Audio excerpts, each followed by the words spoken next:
saw something out of the corner of my eye, and I looked, and it was something running up a hill toward us. And I just froze. And this thing run right past us about 10 yards from us. It was about 8 foot tall, and this thing run past us. You could see every muscle. It'd make Lou Ferrigno look like a baby. It looked sort of like a throwback, something maybe in between human and Neanderthal. It looked more like a man to me.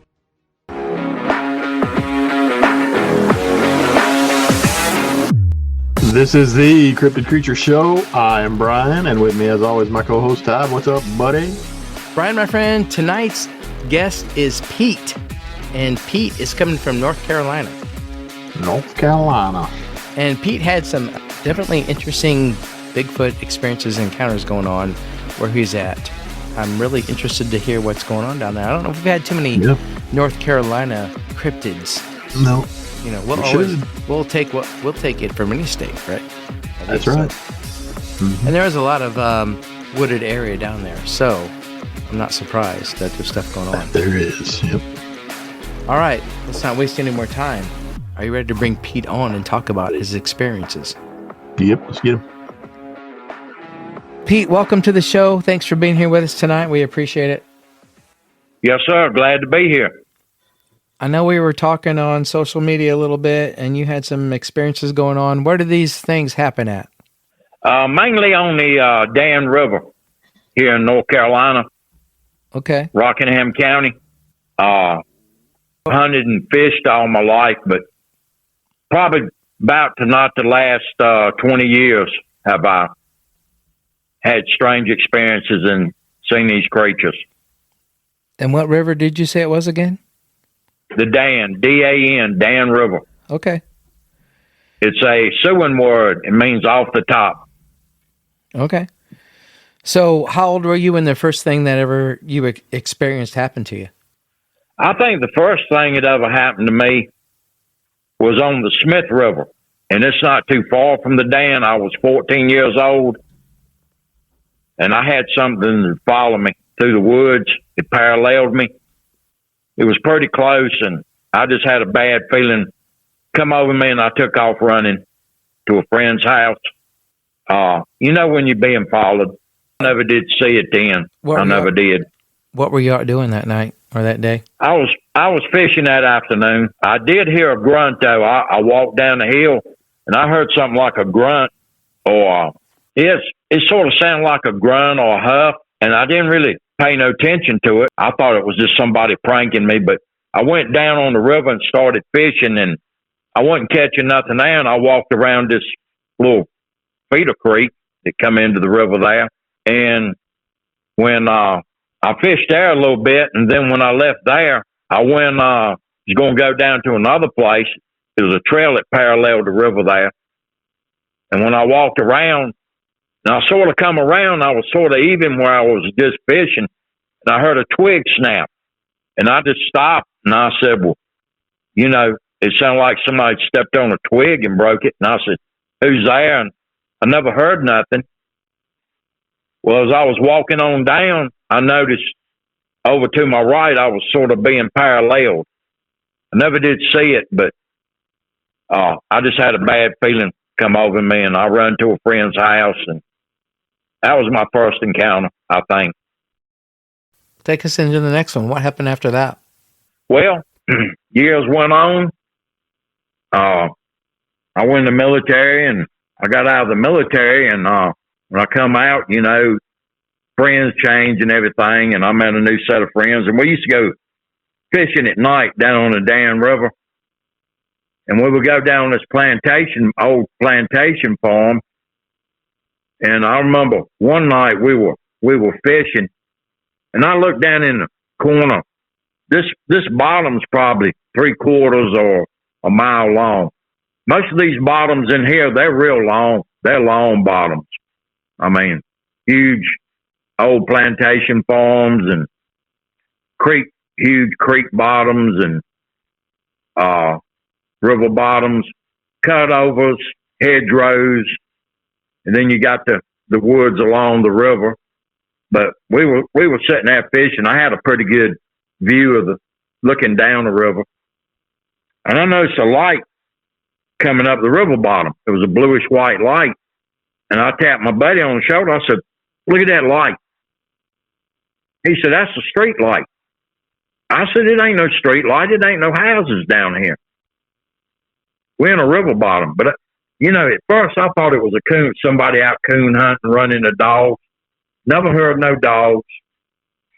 And there wasn't nobody attached to that light, because the more I watched it, this light was just hovering and floating along.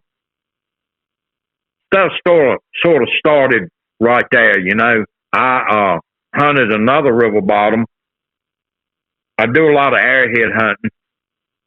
And I would go sometimes by myself. Sometimes I take my family with me. They love to go, but a lot of times, if I'd done construction work, if I was off, I'd go out rock hounding and airhead hunting in these bottoms. But I remember one bottom, it was further on down the river, maybe 3 miles. This bottom was huge too. And this bottom was probably over a mile long. But I would find a lot of dead dogs.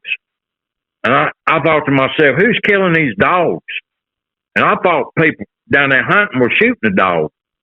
Well, I remember one time you come into this bottom, and it was some people that sort of lived down almost in the bottom, but they were sort of, up above it there in a brick home where you come in, and it was, they had this beautiful German Shepherd dog.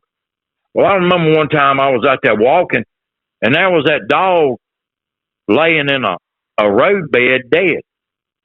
And I said, a hunter's done shot this dog. I got sort of mad, Well, I walked over to the dog. It wasn't a drop of blood on it. The dog's neck was broke. I'd found other dogs the same way, busted up, broke up, but no blood. I was just sort of dumbfounded. I thought maybe, if it'd been coyotes attacked a dog or something, coyotes would.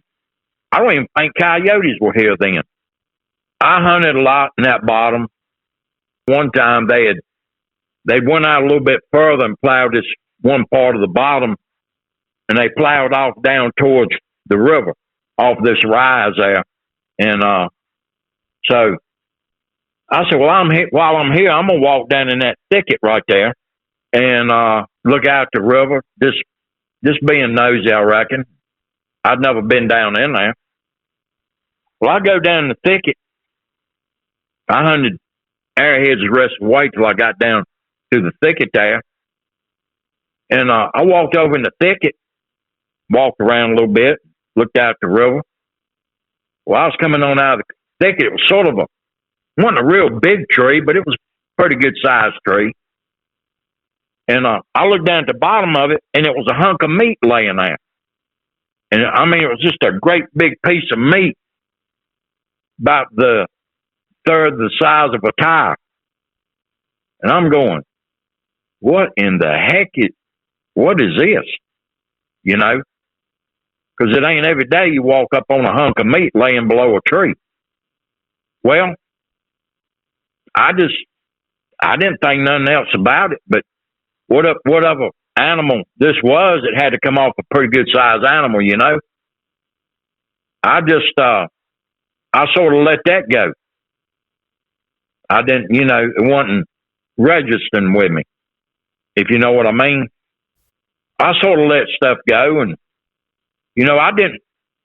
I'd hunted when I was young, and I didn't really hunt much anymore. The only thing I hunted, I'd done a lot of rock hounding and airhead hunting and stuff like that. Well,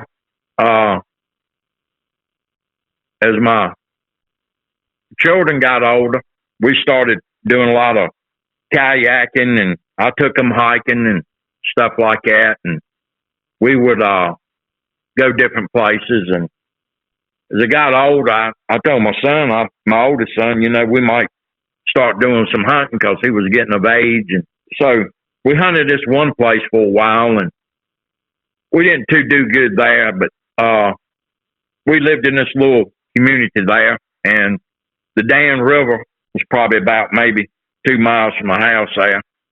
Well, I noticed this, there was a for sale sign on some land there along the river. And I called the number. A preacher owned it, and he, I really didn't have the money to buy the land, but I asked him. He told me he had a lot of people wanting to buy it. And I said, I understand. I mean, no problem. Well, I told him, I said, look, I ain't got the money to buy it. I said, would you do at least to own? Well, he said, I'll tell you what, Pete, my son will stand there with me, and he said, I'll tell you what I'll do. Let me think about it tonight, and I'll call you back tomorrow. So he called me back and said, you got the land if you want it. He said, but there's one stipulation. You give me some money down on it, and then I'll finance the rest. I said, hey, that's good. So I went and got the money. We bought the land. I paid him every month. And this was in, I would say it was in the late 90s, about 90, 98, 99 that we bought this land. And I would have a lot of people come to me and want to go fishing. And I didn't really have no problem with that, because I know how it is. I grew up in the outdoors, and a lot of people would let you fish and some wouldn't, and I knew how it was. So it was these two families, and both of them fished together, and they would go down at night catfishing on the river. And I told them, I said, I don't care if you go down there and fish. Y'all just be safe and just be careful, because you're down there at night, and you're on the river and you got kids. Just be safe. So I remember the first time they went fishing. It was probably maybe 2 weeks after they went fishing. I seen one of the guys' wives there at the convenience store. She worked at the convenience store, and she asked me. She said, "Was you down here the night we went fishing, throwing rocks and sticks at us?" And I said, "Ma'am, I have to get up at 4:00 in the morning and go to work. I got I got better stuff to do with my time and throw rocks and sticks at people." So I think this happened several times with them. They'd asked me. And I told my son, I said, and we just sort of laughed, we chuckled. And I said, they ain't going down there getting drunk or high or anything, are they? But anyway, I think they went down there. The men went one night, the the woman's husband and his dad, his son, and the grandfather, they all went down there fishing. And I seen him about a week later. I said, "Y'all been catching any fish?" He said, "I'm not going back down there." I said, "Why?" He said, "Something come down there at night, was walking around us, screaming at us. It frightened my child so much he was crying. And we had some cows and horses down there, and they were already," he said, they beat us up to the road. We had a fence there next to the road. He said they were up in the corner there at the road. I told my son about it. I said, "Something going on down there." I said, I tell you what, I worked at a power plant, and other people used that land more than I did. I worked worked a lot of overtime, and what time I did get to go down there, I did, I sort of worked on the property, and we put up a barbed wire fence and everything, and fixed the road going in, graveled it.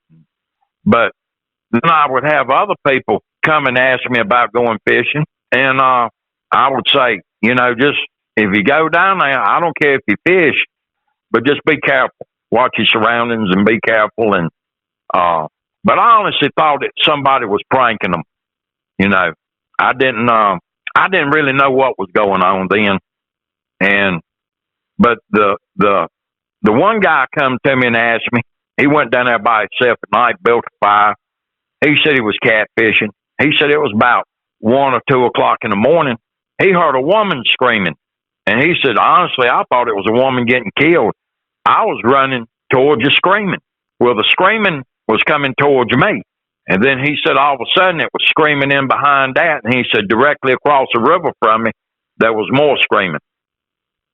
And he said, I dropped the rod and reels. I had a bad feeling come over me. I dropped the rod and reels.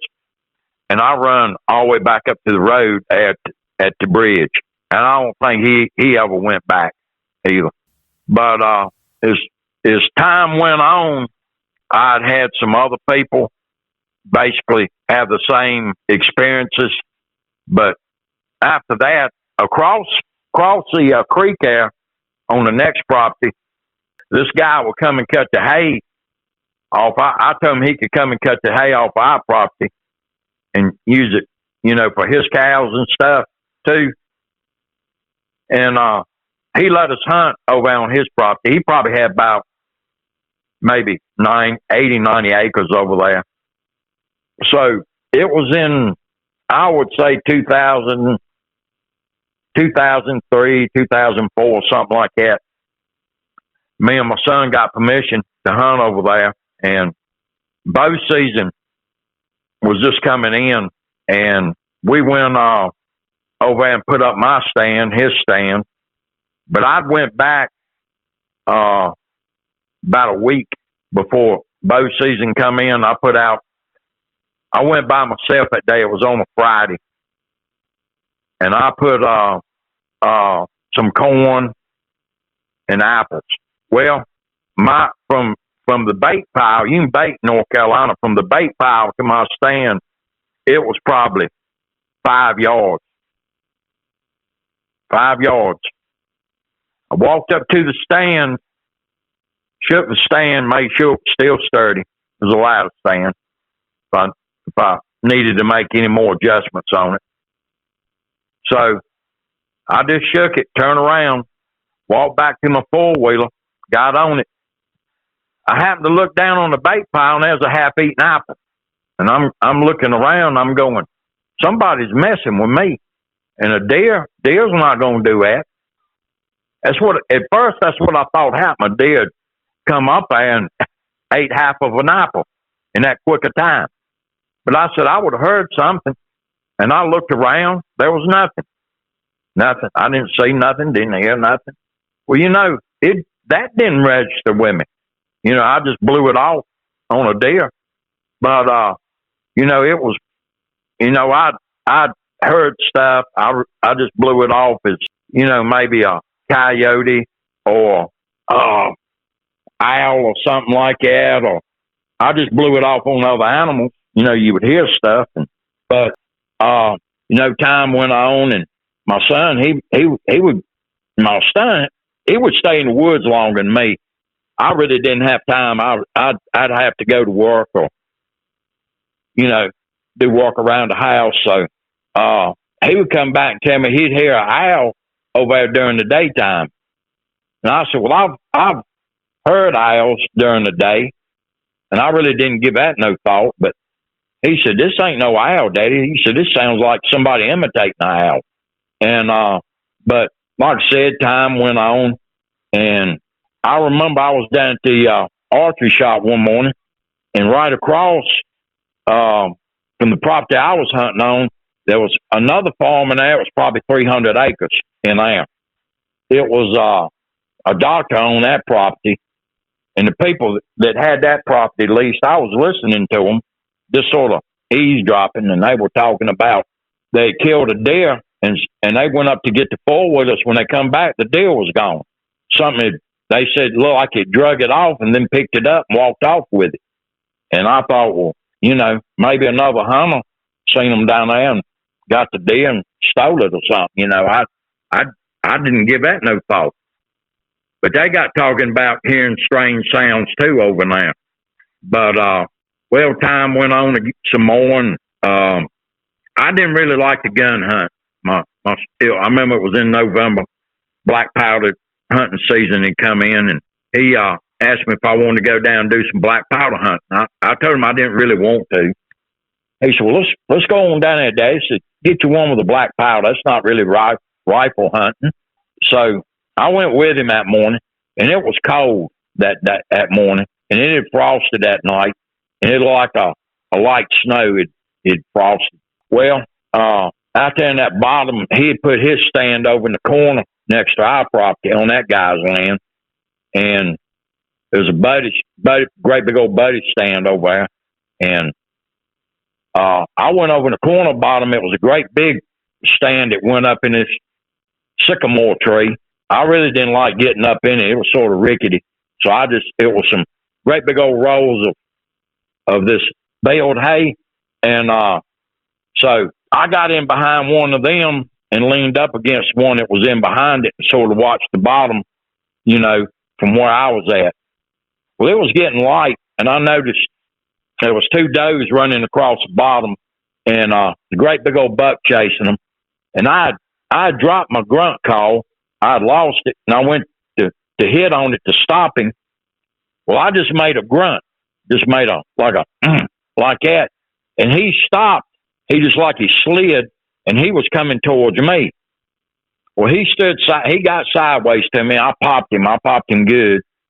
I knocked him down, and he was kicking, and he got up and took off, but he was hurt bad. But anyway, make a long story short, my son come on over, and he said, "You get one?" I said, "Yeah." I hit him real good. Well, I said, let's wait a little bit. We'll give him time to expire. So I didn't want to, keep making him move on. So we just waited. We was patient. Well, we waited about 30 minutes. We started tracking him. And we had more blood on us than I believe this deer had in him, because he was running through the weeds and brush. That's the way we were going. We had blood all over us. My son said, "Dad, you getting ready to find this deer because he's spraying blood." I said, "Yeah, I hit him good." So we come out into the bottom. We still tracking him. Well, blood everywhere. We found where he laid down, bled out. The deer wasn't there. Deer was gone. My son looked at me and said, "Daddy, where's your deer? He bled out right here, but he's gone." I said, "Son, I don't know. I don't know where he's at." I said, "You tell me."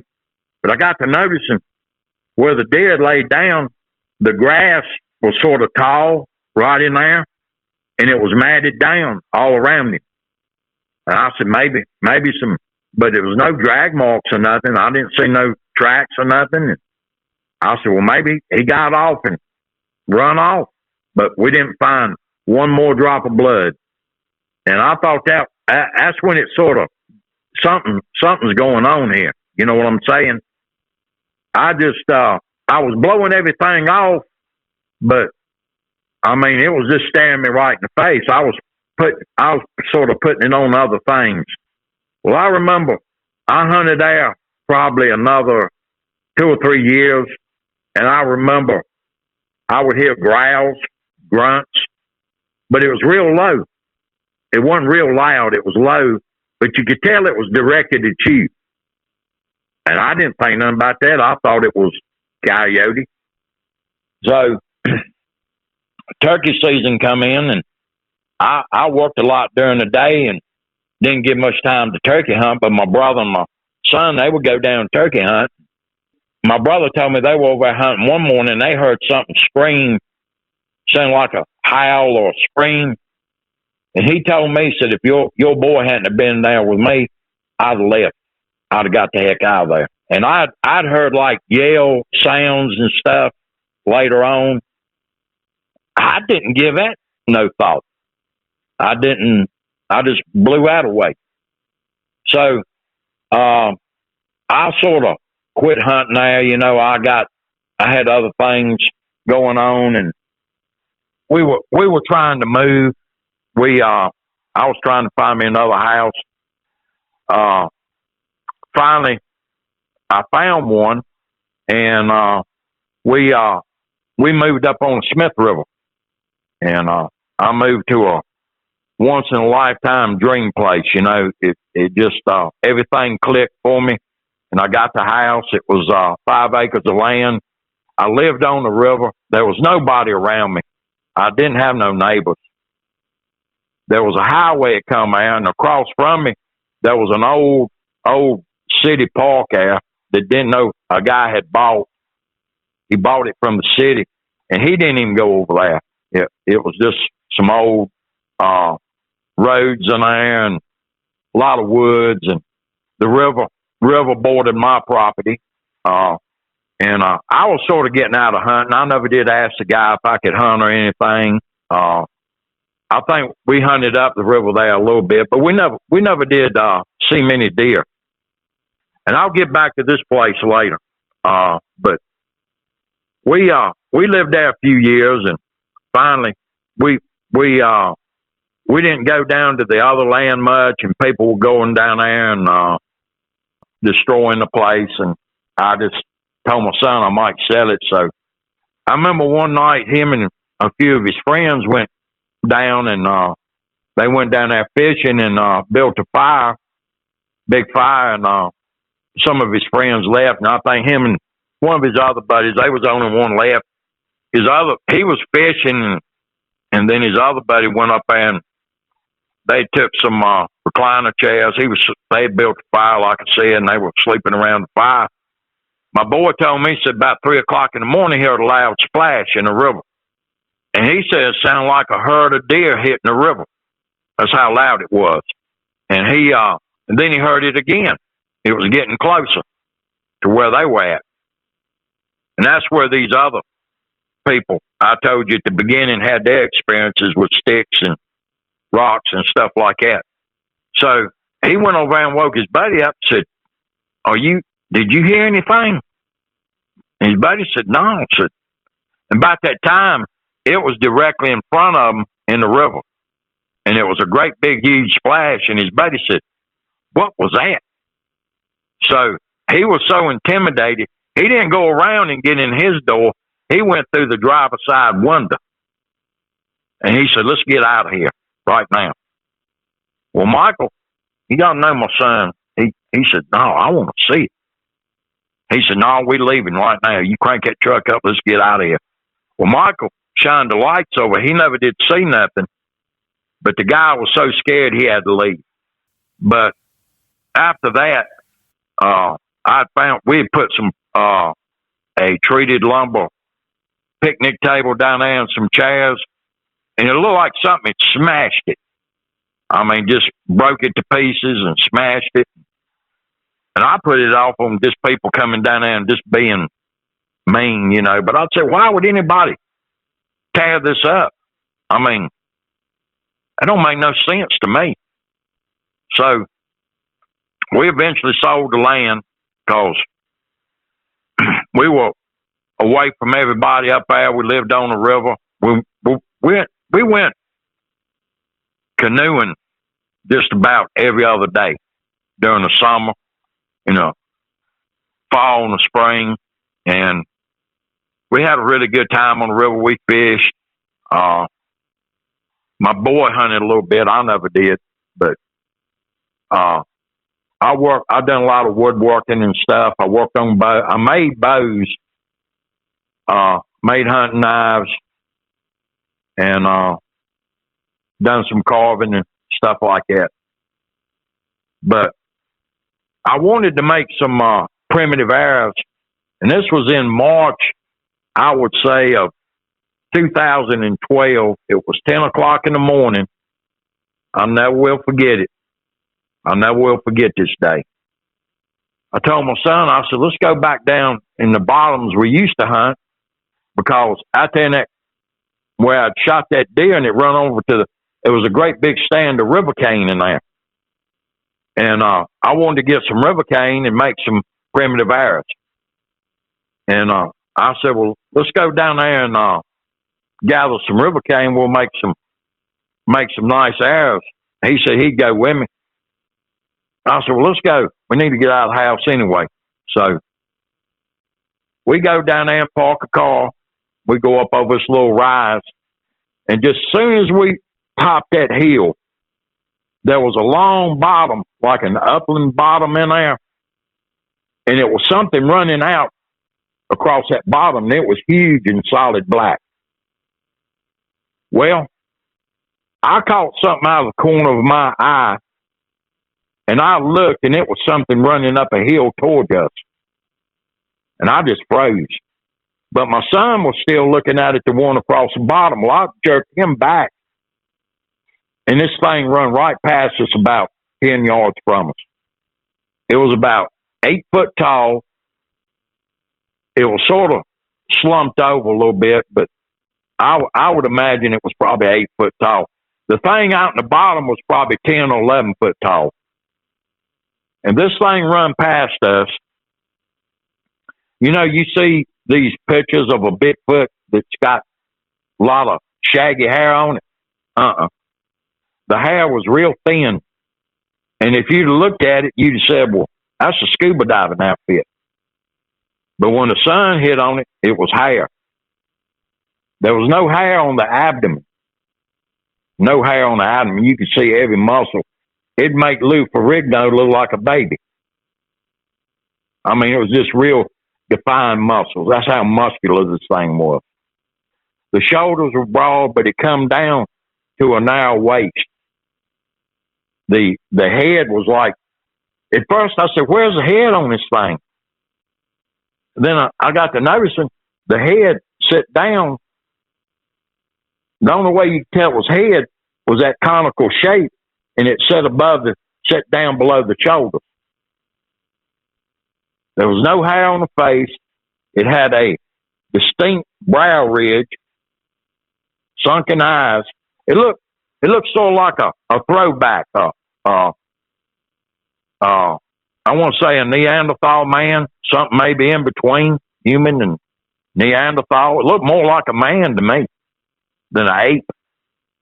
When it run past us, I mean, you could see the muscles ripping in this thing. It was just, I was just dumbfounded. I mean, you know, it wasn't registering me. Again, what am I looking at? What is this? Well, my son's still looking at the thing running out across the bottom, this long bottom in there. But I noticed out at the corner of the bottom, going up the bluff, it was one running on all fours. And I'm going, you know, I'm flipping out. Well, it still wasn't registering me. We walk on out the bottom and gathering river cane. Well, I happened to look over on that hedgerow where I'd shot that deer, and it run off and got drug off, or what I picked up and taken off. And there's one, that big one is standing there in between 2 sycamore trees watching us. And it stood there the whole time. And my son said, Daddy, let's get out of here. I said, son, it ain't bothering us. I said, that thing could have ripped our heads off. They ain't threatened us. I said, just get a few more pieces of river cane, we'll get out of here. So that thing stood there the whole time we were gathering that river cane watching us.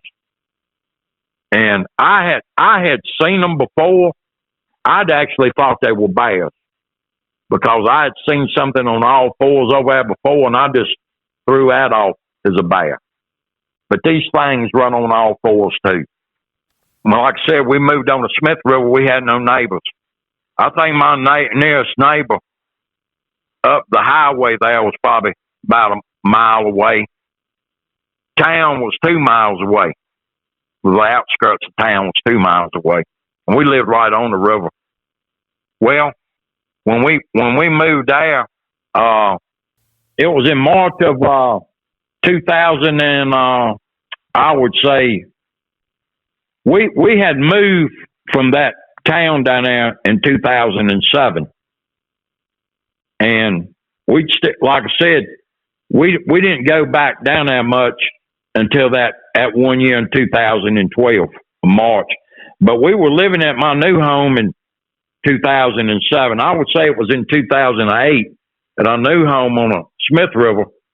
I remember one night at work, I had to get off early in the morning, about mid-morning, and come home. I had to go and pay some bills that day, and I wanted to get a little bit of sleep before I went out and paid bills that day. I had to do some business, so I got off early that night, about 3 o'clock in the morning. Well, I come on home. I got back home. It was probably exactly 4 o'clock in the morning. Well, I get out, and I mean, there's nobody around us there. I mean, zilch, nothing. But over across the river and down a little ways, it was a road went up, and it was a place. It was a dog kennel that people would take their dogs, and people would take care of them. They'd go on vacation. That was the only thing there. And you rarely ever seen those people. But I got out and shut the door, and it was something up the river there. It was a roadbed that went in. They had done some logging in there. And it was something standing in that roadbed when I shut that door, and it screamed at me 3 times and yelled. And I'm going, what in the hell was that? So I just froze. Well, that was in that time period where I was throwing everything off.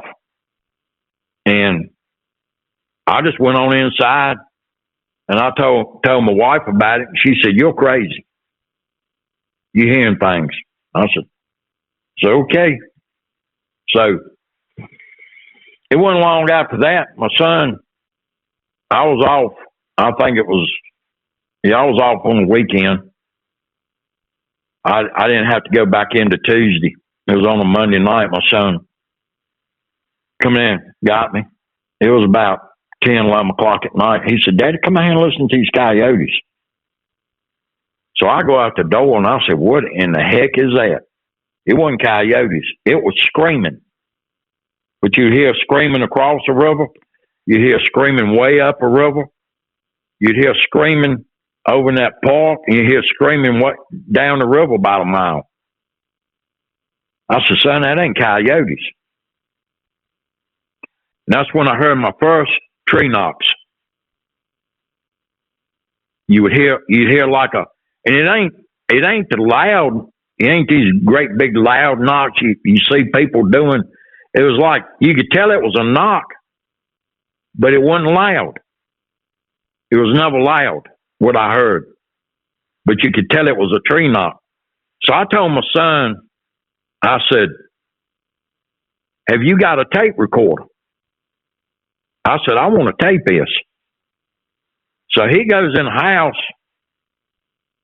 and this is really before cell phones become popular. He goes in the house and gets a digital camera.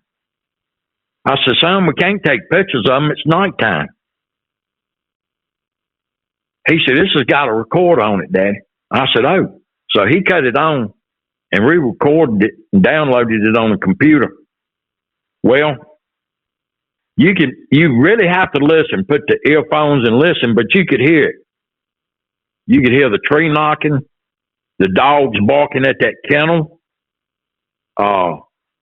You could hear the screaming. I mean, that was just, you could hear screaming way, way, way up a river off in the distance. And I mean, this went on for like 2 or 3 hours. And then after that, a lot of times I'd come out in the morning. If I was on day shift, I'd have to go to work. I'd come out. I'd have to leave at 4 o'clock in the morning. You would come out and hear it. And sometimes you'd hear rocks being thrown in the river, great big rocks, make a splash. And then I heard a rock one morning hit the river. It was about 4:15 in the morning. I went down and woke my wife up, and I said, come here and listen to this. And she said, you are crazy. You are crazy. All right, I'm going to get up. I'm going to come out there and listen to it. So she come on out there with me. It was real quiet that morning. You could have heard a pin drop. It was so quiet. Except for the occasional car going up the highway there. And then all of a sudden, another rock hit the river. Great big splash. She said, what was that? I said, yeah, now you crazy just like I am. So stuff went on. We'd hear more. I'd go out. My wife worked at the nursing home, and if I was on day shift or I was off, I'd go out there and sit on the patio at night. I remember it was one time she left and went to work, and it was about 11 o'clock at night. I was sitting out there on the patio, and I heard some tree knocking. And So I went down to the basement. I had this old Louisville Slugger, and I thought I'd chime in. So you would hear a tree knocking here, and then you would hear a tree knocking off in the distance, and it was sort of loud. And I started tree knocking a little bit. There's an old poplar tree there. I'd hit it 2 or 3 times. Got real quiet, didn't hear nothing else. Well, all of a sudden, I heard something shaking. And I'm going, what in the hell is that? And it just kept on shaking. And then the shaking stopped, and I heard something like rolling down a hill. I lived on a bluff, and the highway was down below the bluff there. And then across the road, there was another bluff, and up on top of that bluff is where I heard that shaking. It was a tree being shook. But I would hear stuff being thrown across the road, and it was rolling down that bank beside the house. And I'm going, what in the heck? Well, it got real quiet. And that's the night I had the fear of God put into me. It got real quiet. Then all of a sudden, I heard something like a shotgun going off. It went crack, boom. And, buddy, I just froze. Whatever it was had broke a tree. It broke a tree. But I didn't know to what extent. I went up there the next morning, up on that bluff, was looking around, and I found that tree. It wasn't snapped. It was broke in the ground. The roots were broke in the ground, and that tree was pushed over. This tree was the size of 2 pie plates or dinner plates. But I found dead deer over there. Their necks broke.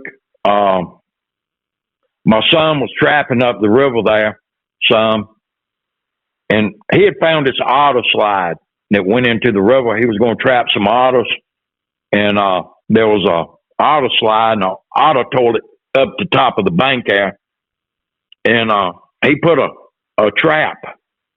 He had actually put this great big screw in that tree to hold that trap, and another peg in the ground, sort of. I think he even used cement on it, on that part too, because otters are pretty stout creatures, and they can pull stuff out of the ground. But he said you couldn't. He said ordinary person or animal couldn't move that.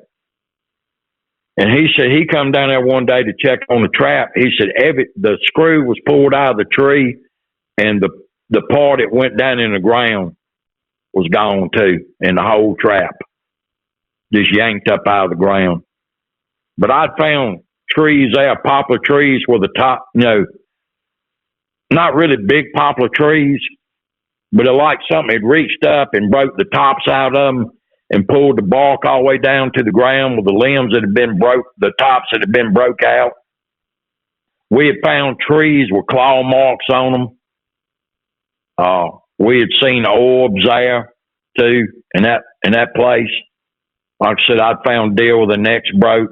But later on, while we had lived there, I had bought my wife this treated lumber swing. And she would go out there in the morning, and swing out there on the porch. And she said one morning we were all gone, the kids in school. My oldest son, he was working, I was working. We were all gone that day. And this is what she told me. She never did tell me to hear recently what had happened to her. She said it was a beautiful day. It was in early summer. She had laid out a little bit, and then she went and sat in there. She was there by herself. She went and got in a swing, and she was swinging, and said she was swinging back, and she looked over across the road. It was a big rhododendron thicket over on the side of that bluff that was across from us. She said it was a man standing there watching her. Said she was keeping her eye on him, and she swung back again. She said the same thing, and I said, what's a man doing in a scuba diving outfit over there watching me? And she said she started getting freaked out then. Well, she swung back again. Whoever it was, she said, was crouched down watching her. And she really got freaked out then. She swung back again.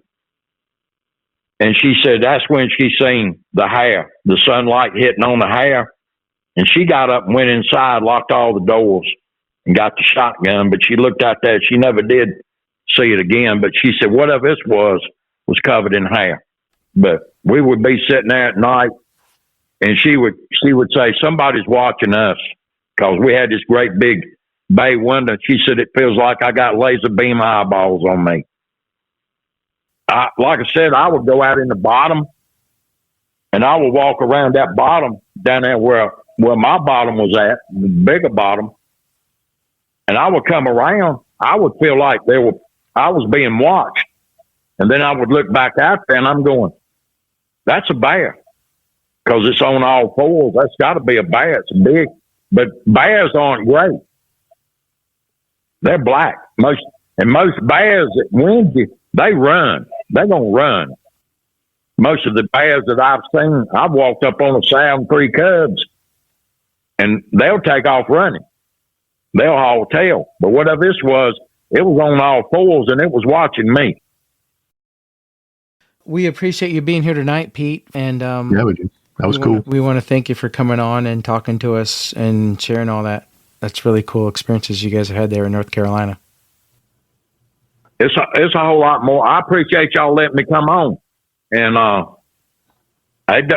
lot of people are afraid to say anything, so people will make fun of them, and that's one thing had happened to me, but I don't pay no attention to it. But I know a whole lot more people that have had experiences around here. I know farmers that don't even go down their land in the afternoon. They go during midday, feed the cattle, and get out. Oh, really? Wow. Yes, sir, Ray. They're petrified of their own land. Well, it sounds like we need to get you back on for a second show down the road here, so we'll definitely plan on doing that. Sound good? That sounds good. Just let me know. All right, Pete. Well, we thank you for doing this show, and we'll get this out there at some point. We'll let you know. But again, we'll get you back on, and we'll talk more about the other experiences that's going on there where you're at. Yes, sir. All right. You have a good night, sir, and we will talk to you again soon. All right. We'll be in touch. All right. Thank you. Thank you. Thanks, again. Pete. Take it easy. Yes, sir. Thank y'all a whole lot. All right, man. It was awesome talking to Pete. It was cool having him on. Yeah. Talking about being down in the it was fun. river bottom, as he would call them, down in the bottoms. But he's right. Down in those little hollers and stuff. That's true, yeah. Mm-hmm. I mean, my family's from West Virginia, and like I said before, I mean, there's little deep areas just where no homes are. In these crevices where these rivers. Yeah, and who knows what's living in there. So. And we always talk about how the cryptids follow the rivers. That's where the food is. That's how food and water. Living, so not surprised. But anyway, it's cool having him on. Great talking to him. Yeah, it was. Listeners, thank you guys so much. We appreciate you all. Be sure to check out our Patreon. Just search us on Cryptid Creatures on Patreon and check us out. We're putting a lot of cool stuff on there. You'll love it. Some extra episodes, some members-only episodes, videos, and everything cool. So be sure to check that out. We appreciate you guys. All right, let's take off. What do you say? Yep. See ya.